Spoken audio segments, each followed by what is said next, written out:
Right, we can start. Hello, good afternoon and evening, everyone. I'm Darren Kaplan, Chief Executive of the Rail Industry Association. I'm glad to see you found our restaurant here this evening. The food is clearly doing very well. We've got a great turnout, and if you haven't grabbed your food yet, please do get some before you leave tonight. So, first time you've all met in 2 years. It's great to see everyone in person, and a lot's happened since we last got together. I think Grant was here, and Christine Howes was the new Rail Minister at the time. We've had the general election and a Conservative victory. We've had the pandemic. So much has been going on, but it's so great to see you all here in person, not on a Teams or Zoom call. Thank you very much for coming. So I must thank our partners for this evening. So Rail Industry Association is a trade association working with the Rail Delivery Group and High Speed Rail Group to put this conference programme on. And you can't make these events work without our sponsors, so thank you so much to them. You can see the logos behind me. They are Alstom, Angel Trains, Atkins, Porterbrook, Siemens, and Volker Wessels. Thank you for being here this evening and for sponsoring our event. And of course, thank you so much to our Transport Secretary, Grant Shapps, for giving us the time this evening, hearing from you, answering questions from our journalist, Gwyn Thomas Topham from The Guardian, and also from you in the audience. It has been a hell of an 18 months. From our perspective, rail's played a key role in that time. So during the pandemic, during the lockdown, during the restrictions, it was rail that was transporting a lot of key workers around the system, getting to hospitals, getting to care homes. And without the hospitals, without rail, the society simply wouldn't have functioned in that year and a half. During that time, rail was also building. It wasn't just being an operational matter, sending people around, sending goods around, but it was also building, renewing, enhancing the railway, whether it's rolling stock, whether it's infrastructure, whether it's signalling. There was a lot we were doing. At one point last year, 25% of all UK construction was in the railway industry, and it shows you what part we were playing in the economy in terms of jobs and GVA. We would not have had a railway system last year had it not been for the government being so supportive of us in that time. A lot of money, I think £12 billion, went into making sure operations kept operating. Grant and his ministers were very accessible during that time, working collegiately with the rail industry. I'd also like to say that in that time, we should actually pay tribute, if you like, to Grant for the work that he did in the last 18 months beyond his portfolio. It has been a hell of an 18 months, and often on our TV screens, it was Grant who was fronting up the press conferences, taking difficult questions, covering for others sometimes. So please give a round of applause for Grant Shapps for all he's done in the last 18 months. It is appreciated.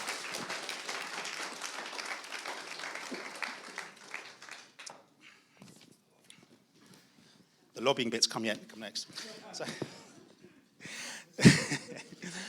one of the things we did find over time was the vibrancy of the sector is that with the pandemic where it is now, moving on, with passenger numbers coming back, we think it's up about 65% of pre-COVID levels, freight's back to 100% of pre-COVID levels.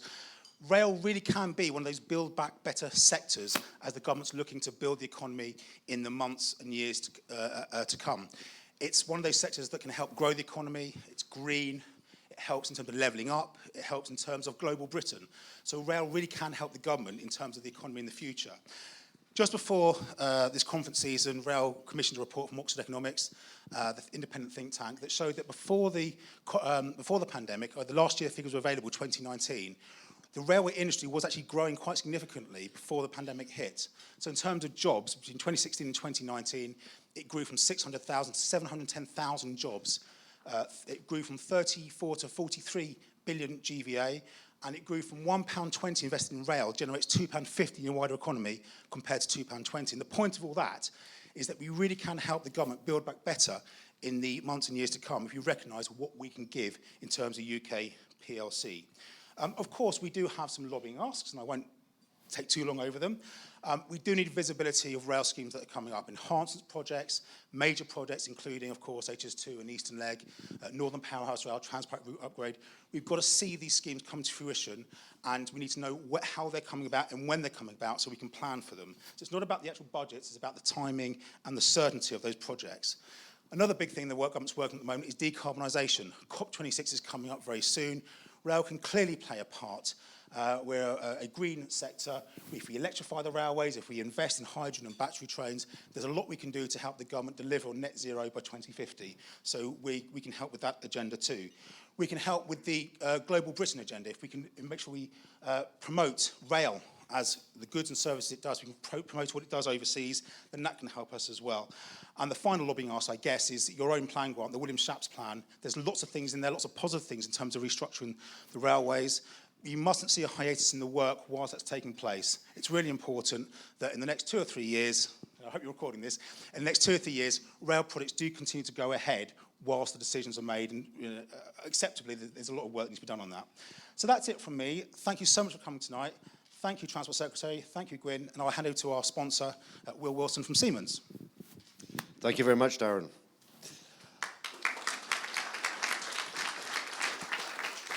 Transport Secretary, Gwyn, thank you very much, Darren, RAA, for allowing me to say a few words of introduction.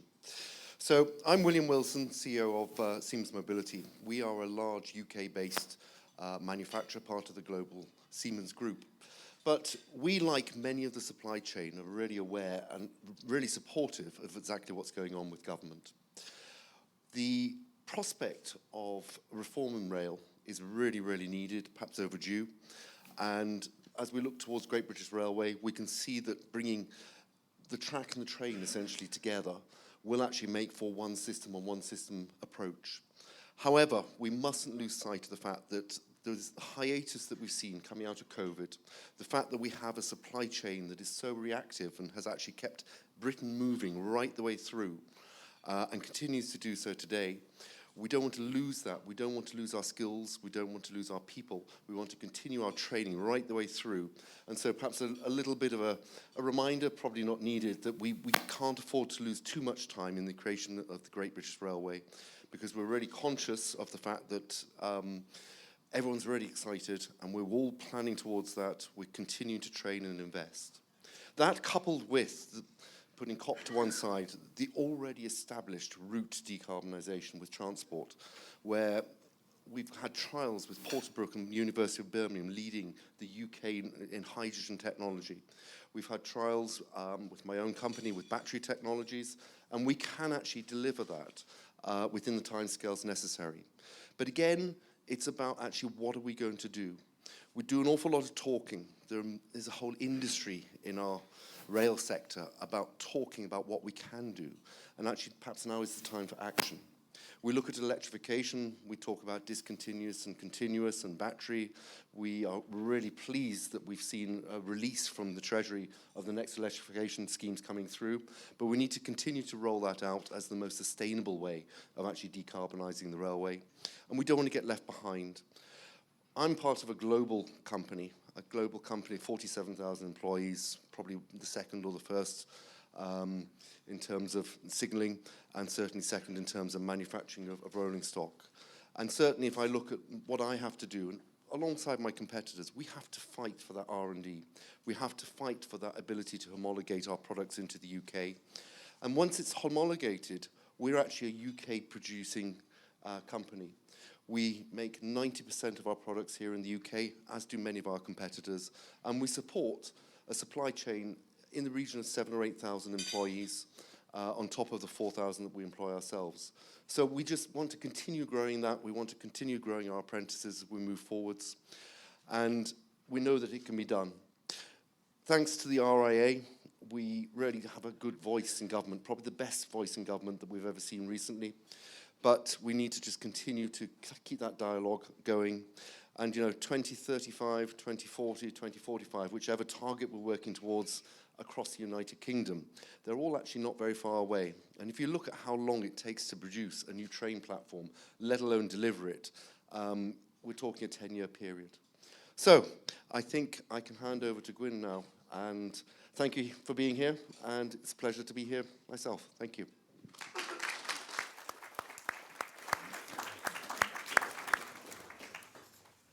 Thank you.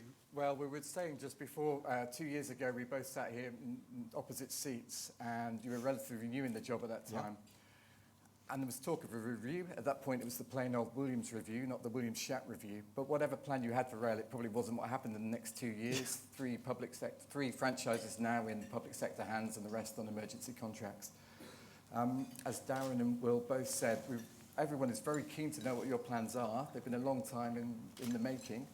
we had this review, but there still seems to be a lot left to be spelled out. Can you tell us what's happening right now and when are we going to see the next steps? Sure. Well, thanks, Gwyn. And you're right, it's 2 years ago. I think we were in the opposite seats that time round. We're mixing it up a little bit this time. And good evening to everyone here. And I was going to say, what an amazing interest in our fantastic railways in this country, just by the sheer numbers with standing room in this room. But then I noticed behind the people at the back there that there's food, and I now know the real reason why we have such a big turnout. But look, I genuinely think, actually, here in Manchester, that the home of the railways in so many different ways, well, I'm aware quite a few cities make this claim, but nonetheless, it is a fantastic place to have a discussion about rail. It's the very first place the Prime Minister came to make a speech as Prime Minister. The Saturday after he became PM, I think on the Thursday, I might have those days of the week wrong, but it was definitely Saturday, and we were at the Museum of Science and Industry, just down on Deansgate by we had the Stephenson rocket there. So my point about this is a government that really, really cares about the railways. There cannot have been many times in history where the most prominent thing that the President and the Prime Minister have in common isn't the toothpaste they happen to use, but is actually their love of trains. And that is the thing which has really connected Biden and Boris in their sort of back chats. And it's a love that clearly those of us in this room all share because we're here this evening. And actually, Gwyn, in answer to your question, I think 2 years ago, had you have asked me the question, I would have been saying, well, wait till we have a plan out. Actually, I published with the William Shapps review, as you said, the white paper, exactly what our plan is in extraordinary levels of detail, including a lot of additional publications alongside the William Shapps review to describe exactly what we want to see happen with the railway. But for anybody who has missed it, it's very, very simple and brilliantly summed up by both Will and Darren a moment ago. We want to bring the railways back together. We want to make it a system that puts the customer first, right at the centre of it. And we want to make sure that in doing so, we still have private capital come in. We still have the ingenuity, the enterprise, the commercialism of the private sector. But from the passenger's point of view, we just want them to think they're getting on Great British Railways, because they will be. In exactly the same way as anybody from London doesn't think when they get on a bus or a tube or overground, I'm getting on Metro Line or a Riva, as you would be perhaps for a bus or a London Overground train. They just think they're getting on Transport for London facilities. And that is the easiest way. There are differences, but that's the easiest way to describe the vision. A railway across the whole of Great Britain that is reliable, it's a trusted name, it's easy to use. We've removed the friction from which ticket of these 3 different machines at this station should I be going to, and make it a pleasure to get on the train, and just a choice that you make because, frankly, it's just easier than struggling around in traffic. That is our vision. That is what we're going to deliver. And I can tell you that behind the scenes, since we announced William Shapps, we've been making good progress on every aspect of it. I mean, the vision always sounds great, and I think everybody signs up to the vision. But the reality, I mean, you mentioned straight away that Boris Johnson came here and made a speech about building a rail line from Manchester to Leeds. And that's been promised for a long, long time by lots of people in the government from George Osborne onwards. And a lot that's happened, and you've actually cut funding to TfN since, haven't you? I mean, how do you square all this? Well, let me just take that TfN point. First of all, we've got the brilliant new chief exec of TfN in the room somewhere, Tim Wood. Anyone who says we've cut the TfN, Transport for the North, anyone who says we've cut the budget is talking total nonsense. Yes, it's true that they had £10 million and it went to £6 million. Folks, we're talking about their administrative budget. The actual spending on Transport for the North, I think 150 million on actually doing things so far. That money's not being cut at all. And all that happened is they had cash in the bank, as the chief exec was just telling me, actually. They had cash in the bank It being coronavirus, they hadn't spent it. We do have a duty on how we spend public money. We can't just fund money to sit in a bank account somewhere. So that's complete. It's a complete distraction. Okay, the administration aside, though, isn't it not true that the TransPennine upgrade has been promised for many a year now? Yes, that's true. But here's what I've done. So far, I spent £900 million and counting since I got this job on the thing which is going to increase that connectivity from Manchester to Leeds and do it the fastest, which is the TransPennine line. So we've got the TransPennine route upgrade, and I guess you could say we're pursuing the TransPennine route upgrade plus. So we know that it takes years. I mean, actually, Will just made the point. You know, you have a 10-year horizon for a railway. You know, much longer for HS2, as we all know from its inception to delivery. We want to deliver and level up now. We don't want to be waiting years where people see no benefits. So by putting money early, whilst we carry on working on all the details of further and new lines, putting the money in early, we can get a train journey from Manchester to Leeds in 30 minutes. And for anyone who's used the TransPennine line, you'll know it's a long way over that right now, winding and windling along as it does.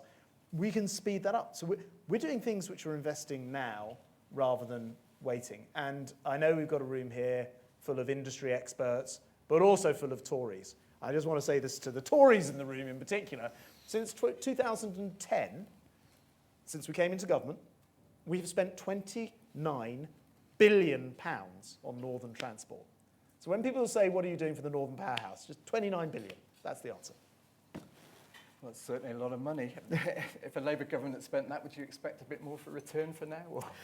Well, I think given the year and a half we've all had, given, as was mentioned in the introductions, people just weren't travelling. In fact, the only time in history, by law, we've told people to stay at home. Probably we need to now spend the rest of this Parliament wisely, both to re-attract people to our public transport and railways in particular, and obviously to carry on the build-outs of all the different fantastic projects that we're working on. But make no mistake, you will never find a government more committed, and I don't think there's been a government more committed. And Will or Darren mentioned the point, I think it was Will, or was it Darren, that the amount of people using the railways prior to the pandemic in that very last quarter, and I only got these figures after well into the pandemic, was the highest number of people, passengers, to ever use Britain's railways. So, I mean, I think to your question, obviously things changed with the pandemic.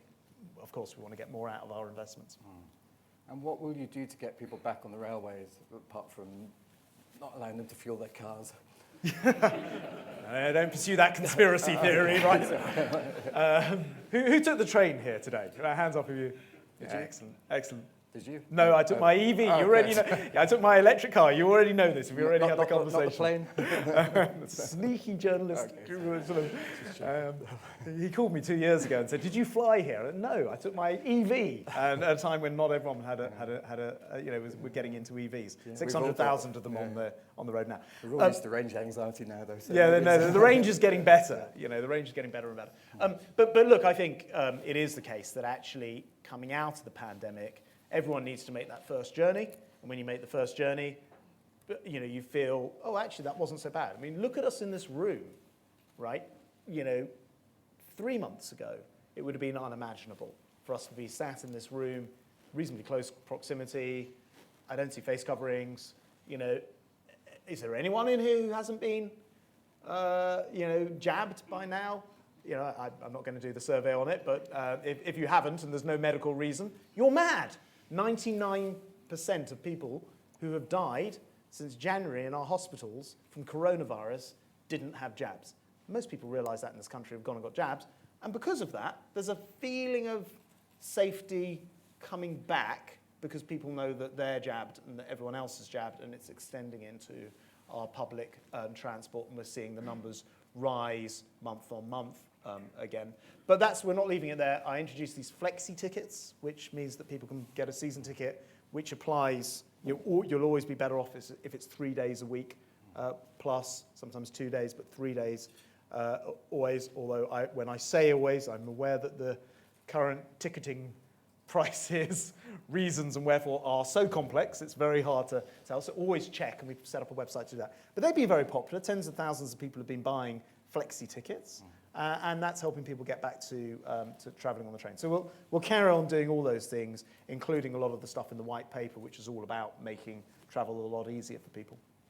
Okay. I just wouldn't mind getting back a bit to Great British Railways. Is there going to be a role for devolved bodies in Great British Railways, or will it all be under this guiding mind in the middle? What's your thought? Yeah, so certainly, devolution's a very important part of it. Here in Manchester, for example, there are ambitions to have something closer to a sort of TfL. I think it will always be a bit different from that. There'll be different models that work for different areas. But Great British Railways is designed, and this is the great work of Keith Williams, is designed to enable local direction and sort of impetus and influence over what is still a nationally branded network. So, locally, I want leaders to say, here's a station. This station would be fantastic if we developed the overrights and we regenerated this quarter where the station happens to be in. And that kind of spark needs to come from the local leadership in an area. I wouldn't expect, somebody at the HQ at Great British Railways to be doing that job. So that is, how we can link the whole thing. They'll also know about the nighttime economy and how how the timetable should run and that sort of thing. All those types of things come from local knowledge. So yes, Great British Railways allows for that. It brings it in, but people should have the confidence that are on a national system, that you know how it operates. Who's ever done a delay repay? Isn't it disappointing? I find it incredible. Has no one ever done one? Has anyone done a delay repay? Your train's been 15 minutes late, half an hour, right? You spend your time finding the right website, finding the right train operating company, filling all this stuff, working out what the timetable should have been, working out what it is, and you get tuppence halfpenny back. That whole thing, ultimately, wouldn't it be fantastic if that just happened automatically? It knew you were on that train and it was late and it refunded you. It does happen automatically on lots of trains, doesn't it, already? I've I've had that, I think, on LNER and others. LNER. The ones we're running. The ones you're running. Yes. But look, but why should you have to go to one particular website? Why should you have to struggle? Now, these aren't immediate things, but you could see how the prospect of a much better railway could reduce friction, make it a pleasure to travel on. Why wouldn't you use the rail if the rail was that efficient, and when it wasn't, if it knew it had messed up and dealt with you? Instead of having lawyers fighting out whose fault it was that a bird hit the overhead power line, and was the bird bigger than a partridge, in which case it's Network Rail, or smaller, in which case the lawyers will say it's the train operating companies, or whatever else the system was. Let's just get back to running the railway for the benefit of passengers. Yeah. You said Keith Williams drew up the devolution bit. What was your bit? The Williams Shapps? So for 2 years, he and I and officials met every single week, particularly, or every single week is probably a bit over the top. We met very regularly and had, for large parts of the time, weekly meetings where we would interrogate every different section of the plan. What is the retail offer? How are we going to structure this? What's the regional devolution offer? Questions which went beyond something that Keith could have done without, frankly, elected leadership driving it forward. And then here was the thing. Since the railways were privatised, there have been 50 separate reports into what we should do with the railway. I didn't want the Williams Rail Review to be another one that sat on the shelf, gathered dust, was either selectively picked from or never done at all. So to get around that problem, I wanted to publish it as a white paper, not just as the Keith Williams report. And to do that, it needs a politician's name on it as well. So I hope I wasn't stepping on Keith's toes, but there was genuinely huge amounts of collaborative work to turn this into the vision that we finally published as a white paper. So immediately, as government policy, we didn't have to then go away, we'll come back with our report on your report, the thing gets forgotten, there's political changes. So that's the reason we did it like Yeah. that. And had you been reshuffled, would it have had to change name? So now it would be no, I shouldn't mention any of my colleagues. No. It would be a good transport. Yeah, system. no, because that was about to be too good a story. But I have to remember, folks, it's The Guardian with us tonight. Sorry. So no, I don't want to go there. Thank you. And when can we expect a bill on that? When can we expect that? So we're not ready to do a bill instantaneously because first of all we've got to go through a transition period. The bill's got to be written. The white paper is the first thing. I mean, you folks are all experts in this, but you'll know they're either just regular reports, which is what the 50 before this have been, or you can have green papers, or you can have white papers, which is we're ready to turn it into legislation. And we did this as a white paper to kind of speed through. Reference to your previous question, and we'll now turn that into legislation. We're committed to doing it during this Parliament, as in before the next election, and we'll do it in conjunction with, obviously, the parliamentary timetable. So you know, I hope I won't keep folks waiting too long. In the meantime, there's quite a lot of work that we're already undertaking that we need to get done before we do a bill, so we're not ready to introduce that. I couldn't have introduced it in this particular session, but from next session onwards, you could well see the bill, but certainly before the next election. And talk a bit about decarbonisation. You published a transport decarbonisation plan recently. You yourself drive an electric car. You talked about jet zero, which is obviously a bit more of an aspiration than a possibility. But one thing people could definitely do is take the train, and that should be the most simple step towards decarbonising transport, shouldn't it? And yet the government's cut so much electrification. Can you make a bit more of a commitment that the Bristol lines, the South Wales lines, the Midland Main line, these projects that were in the pipeline, people were working on, do you regret what your predecessor did? As soon as you're asking me to review my predecessor's policies. So first of all, because of the audience, I should say, and it's not question time, where some of the audience might at least agree with my political view of the world. I should point out that in 13 years of the previous administration, Labour did 62 miles of electrification, and in our first 10 years, I think it was, we did 1,110 miles of electrification. So we have a pretty good record on electrification. As was just mentioned in the introductions, we've already announced where the next projects are going, and there's work ongoing now. So I love electrification. However, as Will mentioned, it's not the only solution. I've been on the Hydroflex train, I think you were referring to with Birmingham University. It's a hydrogen train. Really interesting stuff happening. We've got really interesting things happening with battery as well. The main network will always need electrifying, but I think there will be branch lines and other elements where there will be other decarbonising technologies, and we want to make sure that we get that balance right.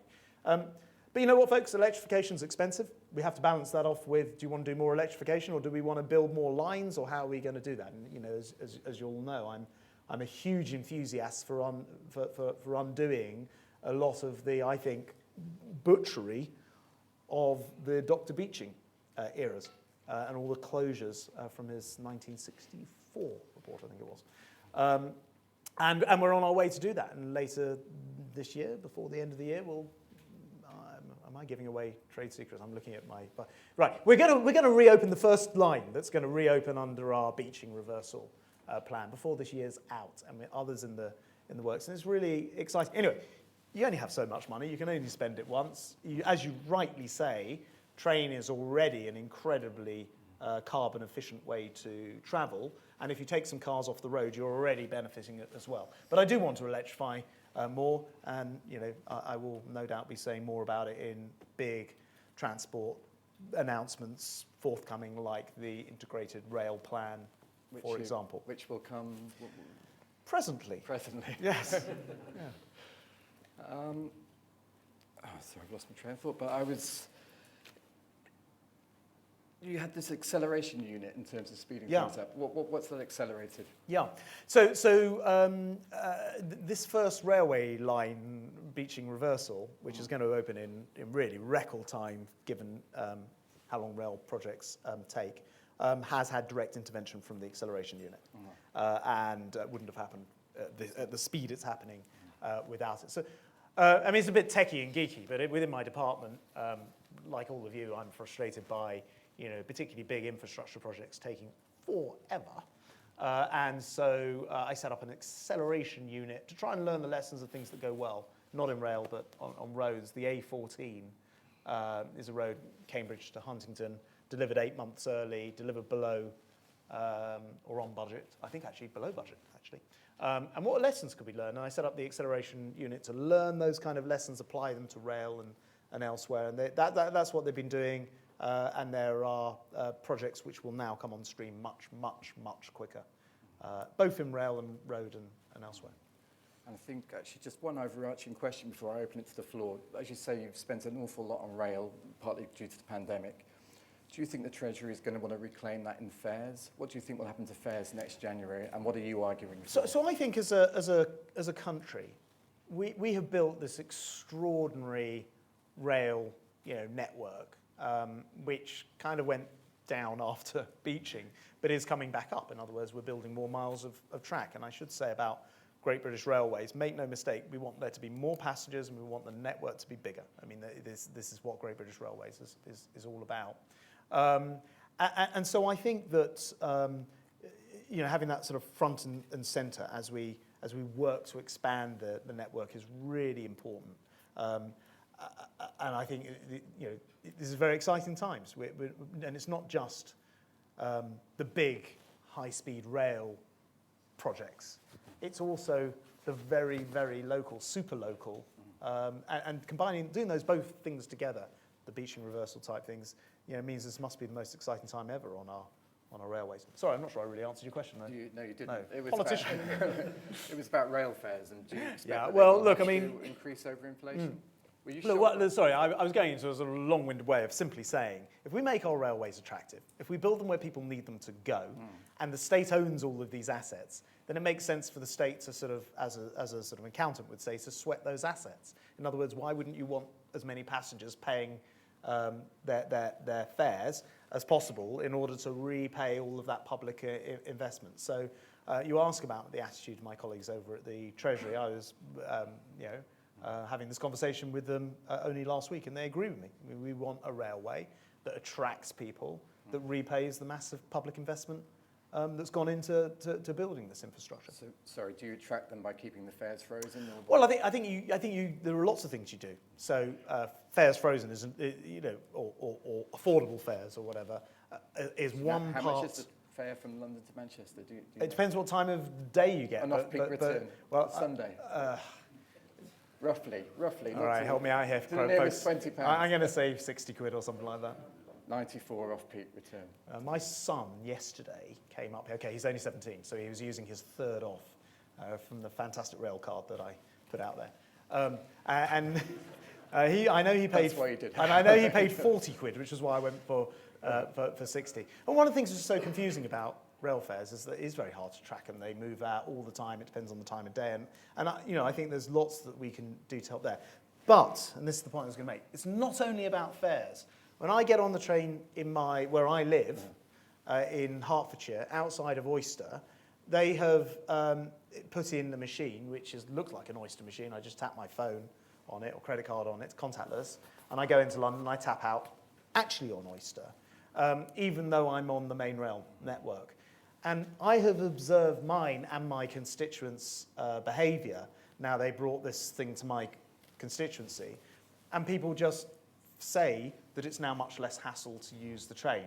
So it's not just about how much it's going to cost you for the journey, it's about removing the hassle from the journey itself. And that's sort of like a very important part of this as well. Great. Okay, can I take some questions from the floor? Gentleman there in the middle. Thanks very much. Andy Bagnall from the Rail Delivery Group. Secretary of State, thanks for your insights so far. You've touched on this already, but I'd like to ask you specifically about the role of the private sector in train operations under the Great British Railways umbrella that you mentioned. If we're going to drive the recovery with all the wider economic and environmental benefits that brings as rail recovers, we need operators, which are the bit of the system which is closest to the customer, really looking outwards, using all of that sort of commercial and entrepreneurial nous that you mentioned to chase down every scrap of revenue. And so I suppose my question is, how do you envisage the contracts in the William Shapps plan for rail under the GBR auspices, allowing the train operators to do that, giving them the levers and the flexibilities they need? Well, first of all, thanks to everything the rail delivery group's done. I'm sure everyone in this room knows, but these are the people who have to get together and work out between themselves, and have had to do this over the years without much national influence and direction in a way, to run our railways. And not an easy job, even harder during the pandemic. And as I just record our thanks to anyone else from the rail delivery world here, the train operating companies, in other words. William Shapps envisages, as you know, a massive part for private enterprise and rail companies. So it sort of made me smile a bit when I read, around the time of the launch of the white paper, that Tories are renationalising our railways. No, we're not. They're going to have companies run the services. I mean, that's absolutely fundamental to the vision. We're just going to have this national brand. We're going to collect the fares.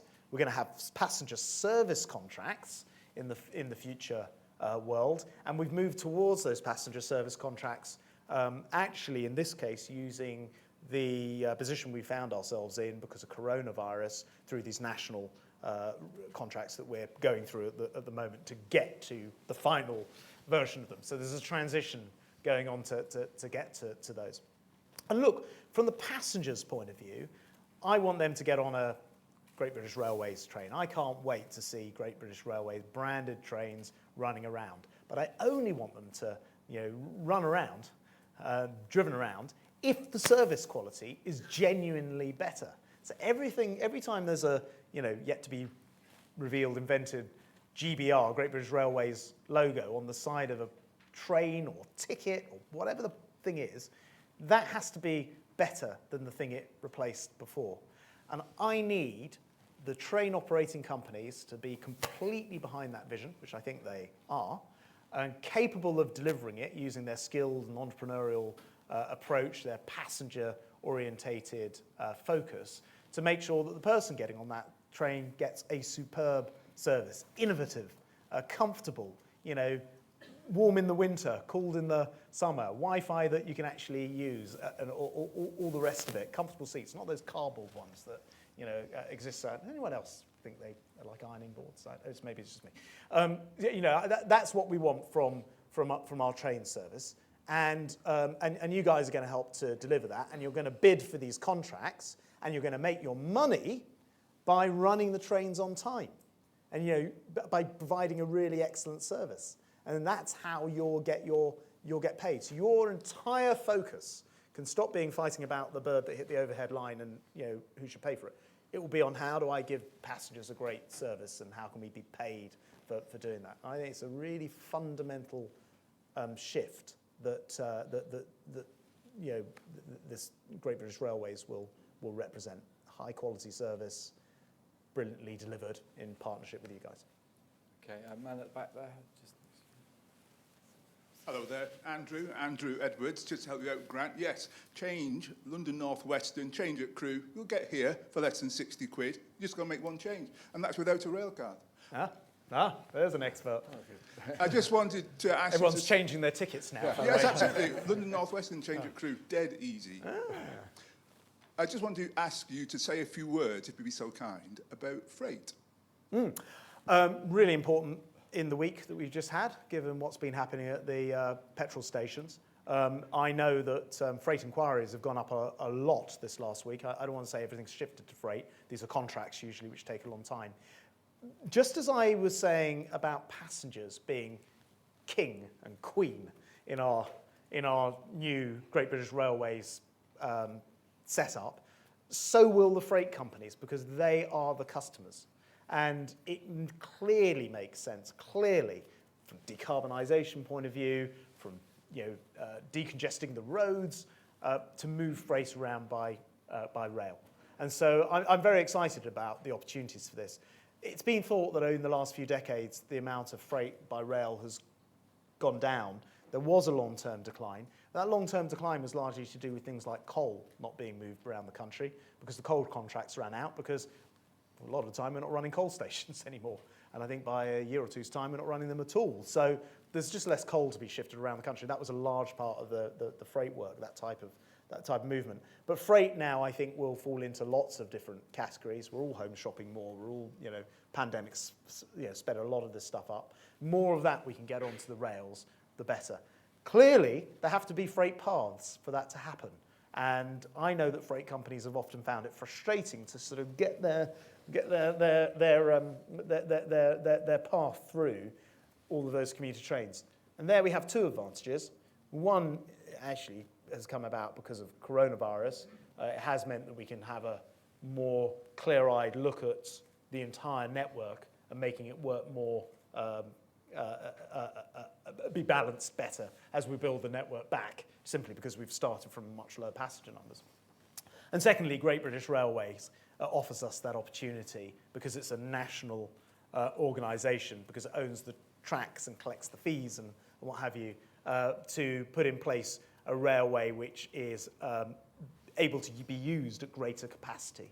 And one of the great problems we had before, because of the way that the rail companies had to negotiate their spots and what have you, is you'd end up with a compromise which wasn't necessarily the most efficient way to run your railway track, to allow paths through it, and that national view will help the freight companies just in the same way as it will help our passengers. I know Boris Johnson's been very pleased to see HGV drivers getting paid more. Yeah. Yeah. Would you back that in the rail industry too? Well, I mean, the rail pay has, I think I'm right in saying, always somewhat exceeded driving a lorry over the same distance. I mean, I have to say, I completely join the Prime Minister on this. You go out and you do a hard day's work. You should be paid decent wages for doing the job. And I know this goes slightly off the subject because train drivers have typically rather different setup, unionised, more likely to be Brits. But we have allowed a situation to develop on the roads where people have just been undercut for years and years and years, eventually don't do the job in the numbers that are required, and we end up with the situation that we're in. And bringing that to an end is really important. There is one similarity, though, as I was going to get on to, which is we need a more mixed workforce. 99% of HGV drivers are men. The percentage isn't much lower, though a bit, for driving trains. Why is that? Why should that be? We've got to look at the facilities. We've got to, we've got to attract men and women into these jobs. There is no future in having an all single-sex driving force for the trains. Okay. On that note, I think yes, go and take the woman over there, please. Thank you.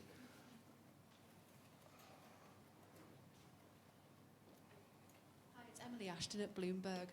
I just wanted to ask about HS2, if that's okay, and whether you are committed to the eastern leg of HS2. Thank you. Thanks. Well, we will be saying much more about this with the integrated rail plan, so I don't want to steal the thunder for you. We do, as you know, when HS2 was first thought about 15, 20 years ago now, we didn't have Northern Powerhouse Rail, we didn't have Midlands Hub. A lot has changed, and when Doug Oakerby presented his report, his proposal was that we should have a look at how better to integrate HS2 with all of these other things going on. So let me not be too drawn. I'm going to let you hear the results of the ILP, which is not far away, as I already mentioned. We do want to see people able to travel around more easily, get to places faster, and with greater capacity. So I won't say more than that, but I hope it gives you a clue as to my direction of travel. Okay, man here, actually, you've had your hand up for a while. Given that the railway was utterly useless when it was publicly owned, utterly useless when it was privately owned, utterly useless when it was a hybrid model, how can you convince me that this colossal money pit that is the railway could ever be justifying my tax money? So, I just want to challenge you a little bit on this. when the railway was privatised, half the number of people travelled half the distance and half the number of journeys. So we've seen, more comfortable seats maybe. Yeah, but we've seen, an absolute explosion in rail travel, and that has happened under privatisation. Billions of pounds brought into the sector. Now, I have plenty of criticisms. I've already expressed them. Too complicated, too many different websites, too difficult to work out which ticket you should buy, too many arguments behind the scenes about whose fault the delay was rather than fixing the problem. But undeniably, it took our railways back to where they were before beaching and beyond by a long way. And considering that back in the beaching days, there were, 5,000 more stations and 2,500 miles more track or something, fact check this, but it was something in those regions. Actually, to have more passengers on a smaller network is actually a huge expansion. It's happened under privatisation.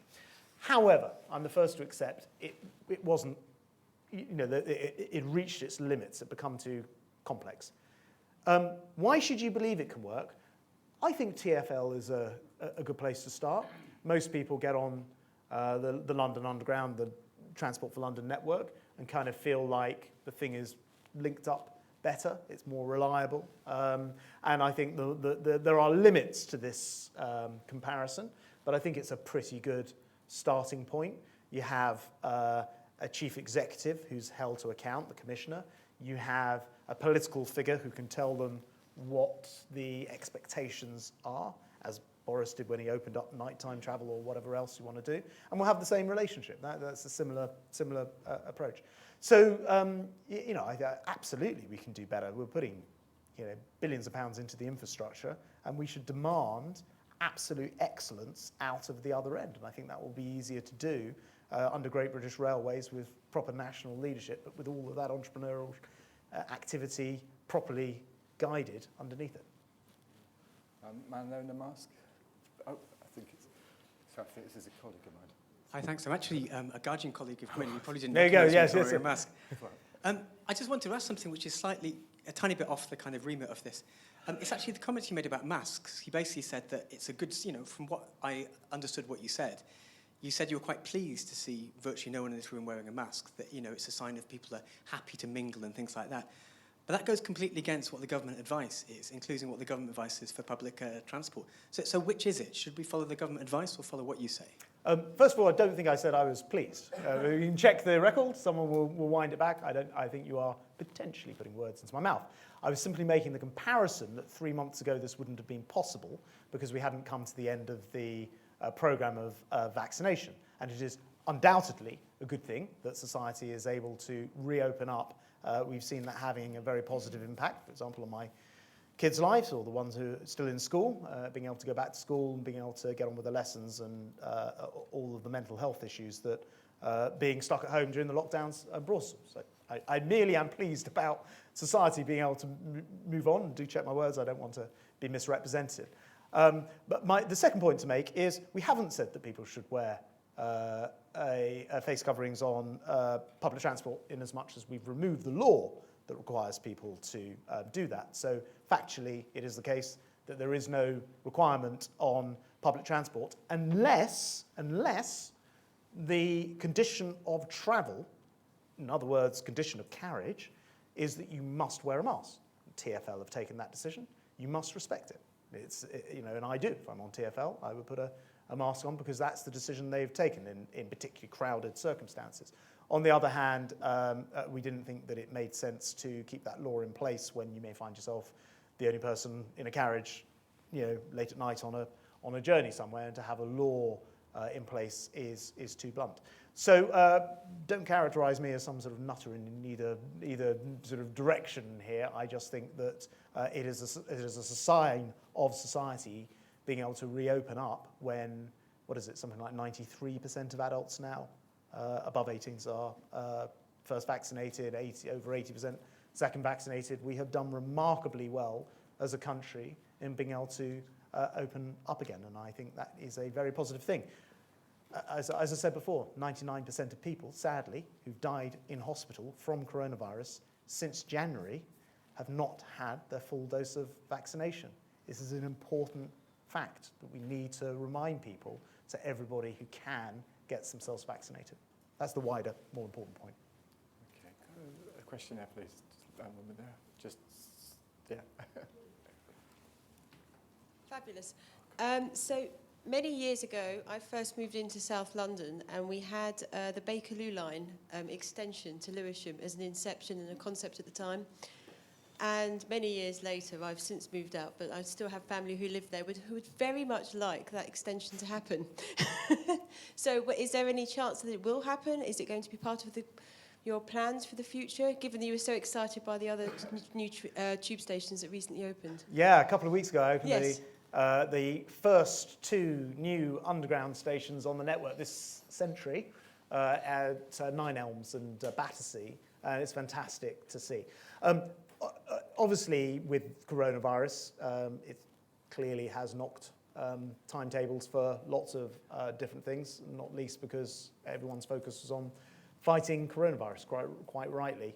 And I understand that Transport for London would want to see how numbers recover and so on and so forth before they push ahead with additional projects. I think it's no secret that their budgets are hugely stretched, which is why so far I've had to bail them out by over £4 billion just to keep the underground network going, and of course the main network by about 12 billion.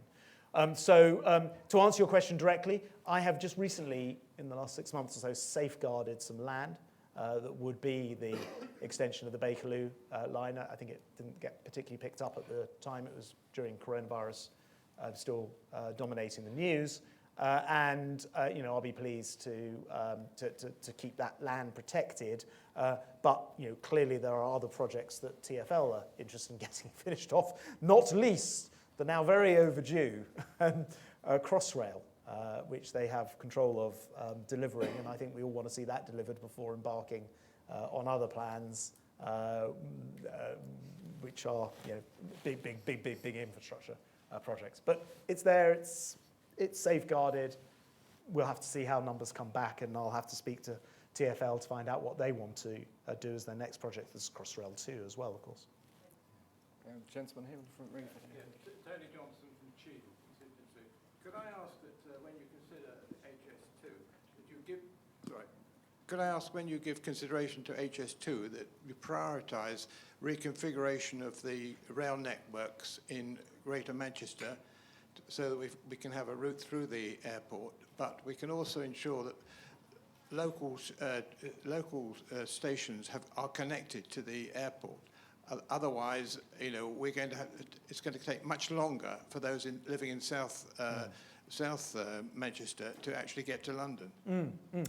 The other thing is that we've had a lot of money spent on road networks over the last 20 years in Greater Manchester. What we need to do is to make sure that we've got railway networks to ensure that traffic is taken off the roads.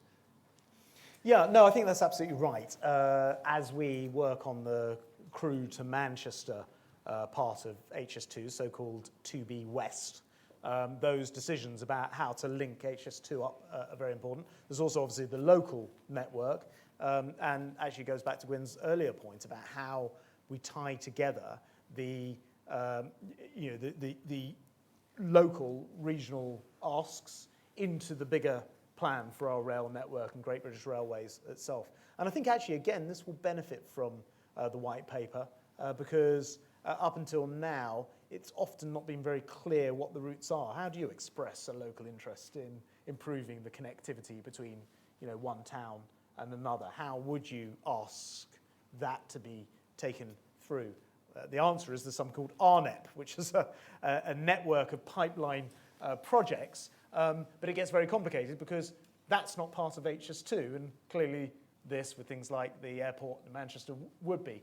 Again, in time, Great British Railways will make, working on that sort of funnel of projects, I think, better, and it would take better account of what's happening locally and the ask locally.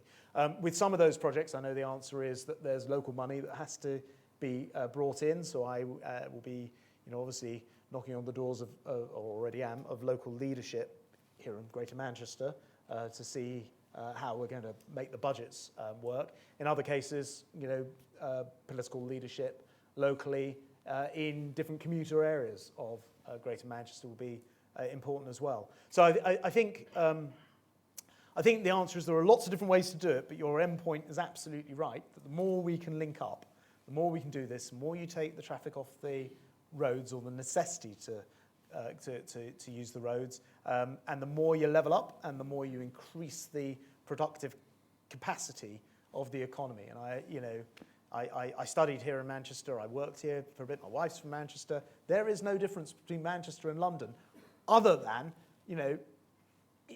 massive discrepancy between the quality of transport between the two, and being able to get around. And your question goes right to the heart of how we link that all properly together. Great British Railways is a large part of the solution. So I pick up a London train by going to Stoke-on-Trent, not to Crewe, because the link Isn't there? Yeah. Because all of those links will be subject to quite a lot of change once HS2 is up and running, first of all to phase 2A and then 2B. 2A being Birmingham to Crewe.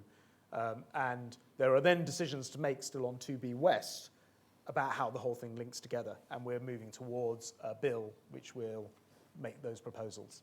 Right. So.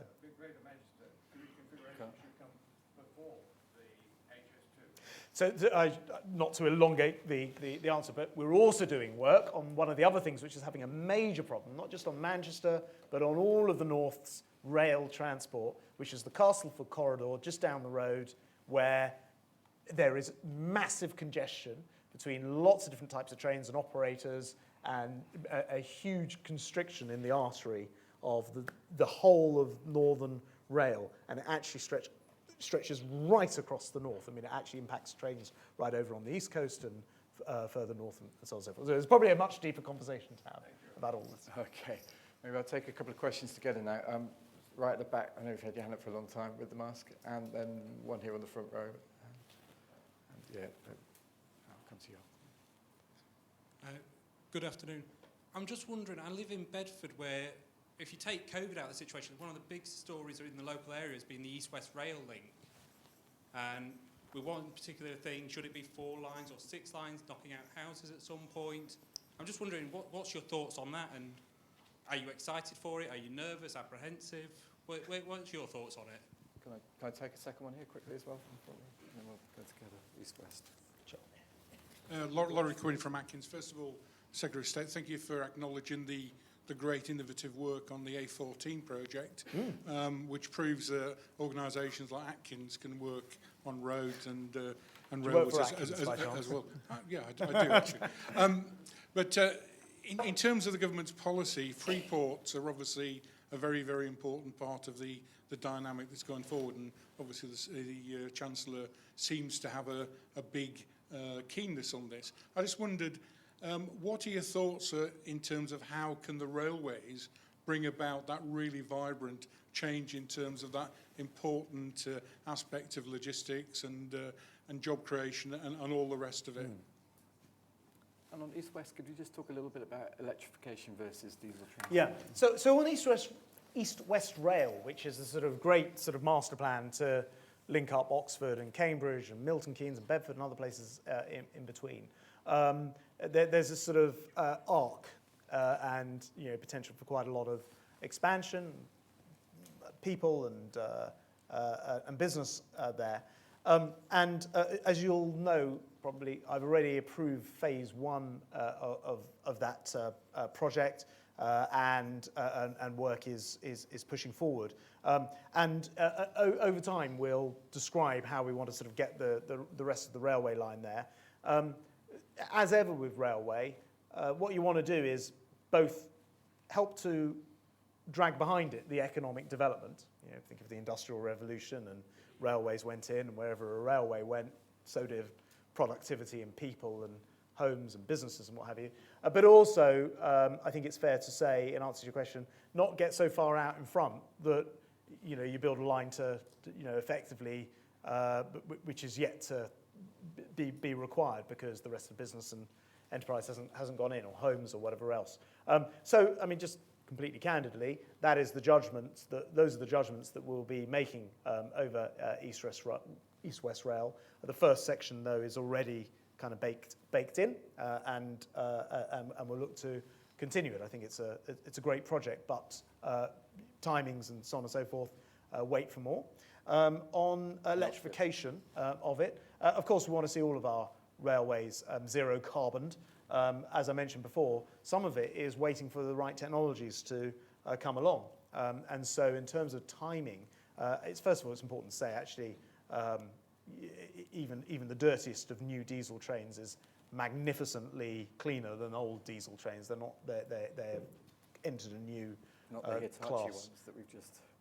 Not the Hitachi ones that your colleague said you'd have to look at in order to review of 2 weeks ago. That's an internal issue rather than an external issue. But yes, the air quality issue. Yes, yes. But that's not the well, it probably is to do with the driving mechanism, but it's an air quality issue inside the trains we're looking at. So the whole of the line in the end may end up being electric or electric but driven within the train, or hydrogen, which I have high hopes for, not least because I've been on that hydrogen train. So I think TBC with some of that, but we want to take advantage of the first section of the track being able to get up and running with what's practical and here today. On thanks to Atkins on the A14 for your involvement, in which case I should say that. On freeports and railways, I think there's a massive opportunity for railways.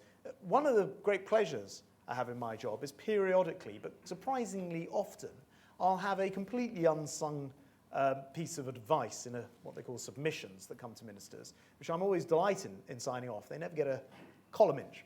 But there will be something quite techie about redesigning the grade something of a line, and it will invariably be about being able to take freight off the road where it's come in a sea container and then able to go straight onto the train.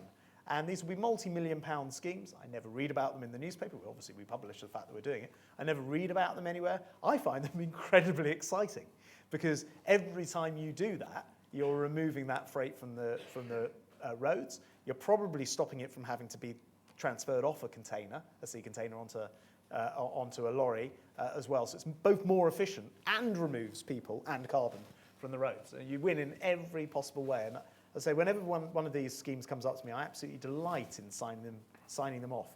I don't think anyone's ever asked me about it in 2.5 years, so thank you for getting them the closest to that. Crikey. Well, sorry for not writing about it in the newspaper, but one thing we have written about this week is South Eastern, which I want to very quickly ask you about. What's going on there? How have you not spotted that for 5 years, or how did that happen? Yeah, they concealed it, is the answer. So this is for people who weren't familiar. This is LSER, this is South Eastern Rail, the go-ahead of the ultimate company in charge. They had concealed payments, essentially, which were due to the taxpayer. It wasn't that we were, because the first question I asked, are we just paying them and then we shouldn't, is us? No, that's not the case. They'd concealed them. We actually used forensic accounting to uncover this, and I think it's widely known that, amongst other things, they've referred themselves to the Serious Fraud Office. I probably can't go further in terms of the details. But my view on these things is it's unacceptable. I mean, the other option would have been to sort of say, well, that was very naughty, slapped hands. But I think it's unacceptable. It's taxpayers' money. I cannot have them continue to run that franchise. I've taken it into the operator of last resource, as you mentioned at the top, and we will then be able to let it out through one of the types of contracts which follows as we get into Great British Railways. Have you, or will you look at other franchises to see if anything similar could have happened? Well, I mean, fortunately, the forensic accounting teams are extremely good and skilled at doing this, so they are always working. It should be said, it simply would never have been found, being careful about my words here, but it wouldn't have been found without the forensic accounting done by DFT. But this wasn't something that you would look at and go, I see. It was concealed deliberately. definitely deliberately, not a mistake. I'll leave this to others, to the authorities to judge. Okay. But my understanding is. And what about the auditors? Again, I'm going to be careful about how far I go on this, given the seriousness of it. Well, do you want to come out? Yeah, I just have Very, a very question, briefly. Yes, sir. just to follow on from that. I think it's really good that the government is picking up and holding people to account.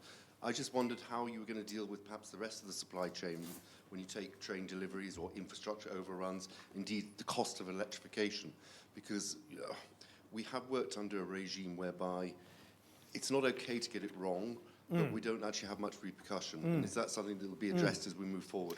Well, I was going to just point out, not to you, because you didn't build them, but we had cracks in these Hitachi trains. I don't know if anyone here is from Hitachi, but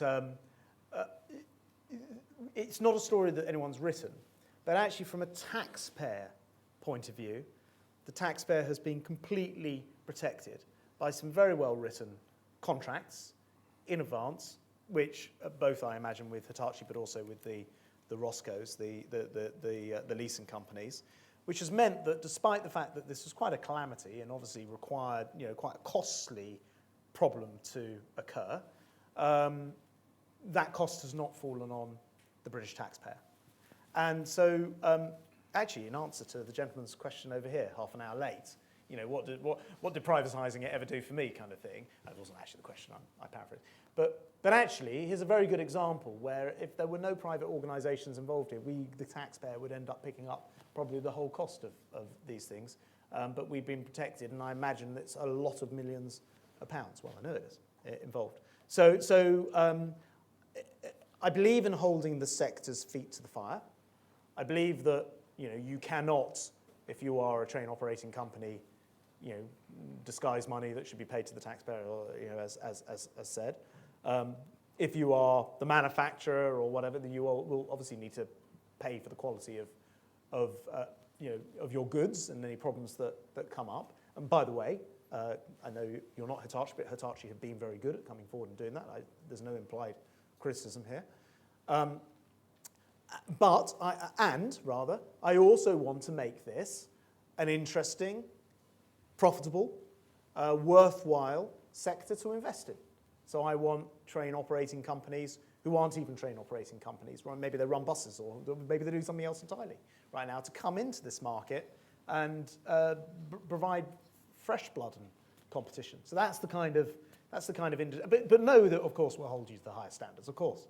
But this is going to be a much more stable world to operate in than I think it was under the old franchise model. That would be my comments on this. I'm aware we're nearly out of time. In a second, I'm going to hand over to Malcolm Brown, the Chief Executive of Angel Trains, to say a few words to sum up. Just one quick thought, though. 2 years, if we're here again in 2 years, what do you hope and what do you think will have changed in rail? Well, I hope we will be. And I hope where will we be? We will have Great British Railways much further down the line, of course.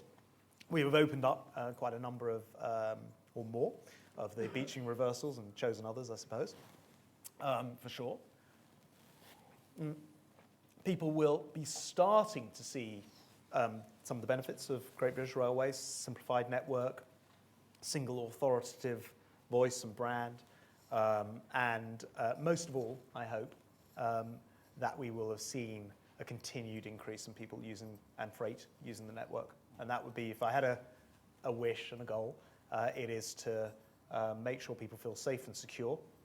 And I mean that in every sense, including from a physical safety perspective on the railways as well. And that it's a pleasant, enjoyable, comfortable, reasonably frictionless in terms of getting your ticket, not having to worry about whether you bought the right ticket, all the rest of it, way to travel. Those would be my hopes, straight out of the pages of the white paper.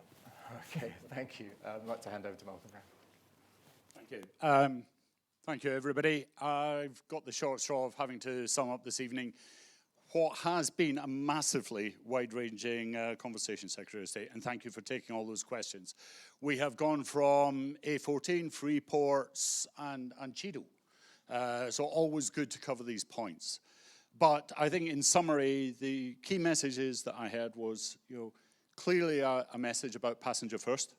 And many in the room would argue that in privatisation, a lot of the train operators were pushing hard for that. And sometimes were limited in what could be done. But, the success of the railways is down to pushing hard for those passengers to come onto the services. Also freight, often forgotten, but very glad you give a shout out for that. They've done a great job, especially during the pandemic, and we'd like to see more and more freight. Every lorry off the road helps the decarbonisation, so that is a great place. You want to bring it all together, Great British Railways, I think everybody wishes you every success with that. I heard your words, this is not renationalisation. I think that is a very important message, because there are sectors and there are investors out there who are willing to invest in the railway for the passengers, for the freight industry, but actually for the UK. The supply chain, the jobs that this creates. And I mean, I'm sitting next to Will. You just need to go to Goole and see the work that is going on there in the factory the Siemens are developing. It really is splendid. And it is local jobs. I think it's about 99% of jobs are actually all local from the northeast of England. It's a fantastic opportunity. Decarbonisation is key. Without question, it is flavour of the moment, but rail can really, really contribute to that. Whether it is electrification, whether it is hydrogen through Porterbrook, or whether it is batteries, the opportunity is there to really lead the way, and actually I think lead the world. There is nobody else out there who is doing it any better than we are at this point. So I think that's a great opportunity for us to take forward. And of course, growth. We want to invest in growth. We want, as you said, a successful, profitable railway for the right reasons with the passengers there. So in 2 years' time, I would like to think we might be back next year. Hope there isn't another lockdown, but if we could be back next year, that would be great. I hope that the success is starting to grow. Rail takes time. It is large infrastructure investment, and we need to actually build and grow it. But hopefully next year, we are starting to see the green shoots. So thank you. Gwyn, thank you. Some very in-depth questioning. Certainly there's sometimes, got a bit close, but thank you very much for that. Grateful. High Speed Rail Group, thank you for your support. Rail Delivery Group, thank you as well. Rail Industry Association, thank you for your continued support and putting this event on. And of course, to our sponsors, Alstom, Atkins, Porterbrook, Siemens, Volker Vessel. It has been a great night. I really appreciate it. So once again, Secretary of State, your diary is busy. We are very grateful for your time, and we're very grateful for your candor. Thank you.